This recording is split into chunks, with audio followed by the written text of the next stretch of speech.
네, 여러분 안녕하세요. 오늘은 성경 출애굽기 11장을 함께 좀 깊이 들어가 볼까 합니다.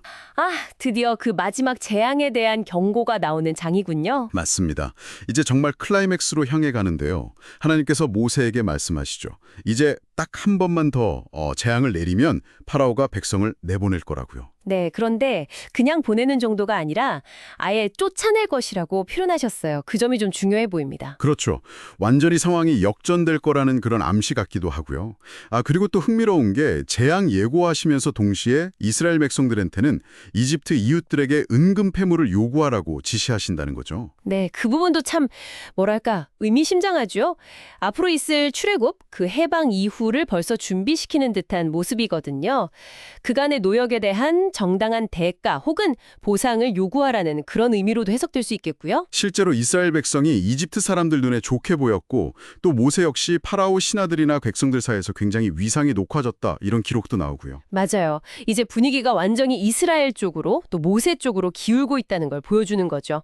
자, 이제 모세가 파라오 앞에 다시 섭니다. 그리고 하나님의 말씀을 그대로 전하는데요. 내용이 정말 무섭죠? 네, 한밤중에 하나님께서 직접 이집트 온 땅을 다니시면서 왕자에 앉은 파라오의 처다들부터 시작해서 네. 저기 맷돌 갈고 있는 여종의 처다들 그리고 심지어 가축에 처음 난 것까지 전부 다 죽게 될 것이다. 와, 정말 모든 계층, 생명을 가리지 않는 심판이네요. 그렇죠. 이집트 역사상 이런 울부짖음은 없었을 거라고 아주 큰 울부짖음이 있을 거라고 예언하십니다. 상상만 해도 끔찍한데요. 그런데 바로 여기서 극적인 대비가 일어나죠. 네, 바로 그 점이 중요합니다. 그 끔찍한 재앙 속에서도 이스라엘 자손에게는 사람에게나 짐승에게나 개 한 마리조차 짖지 않을 거다. 아주 조용할 거라는 약속이죠. 평온 그 자체네요. 네, 이걸 통해서 하나님께서 이집트 사람과 이스라엘 사람을 어떻게 구별하시는지 모두가 알게 될 거라고 강조하세요. 단순한 보호를 넘어서는 거죠. 이건 하나님의 선택, 또 개입을 아주 명확하게 보여주는 상징적인 장면입니다. 그런 확신이 있어서일까요? 모세의 태도도 이전과는 완전히 달라진 것 같아요. 맞아요. 이전에는 약간 망설이는 듯한 모습도 있었는데 여기서는 굉장히 단호하고 담대합니다. 네, 파라오 면전에서 당신의 모든 신하가 내려와서 나에게 절하면서 제발 당신과 당신 백성은 떠나가시오라고 간청하게 될 겁니다. 이렇게 말하잖아요. 그렇죠. 그리고는 아주 노해서 분노하면서 파라오 앞에서 물러나죠.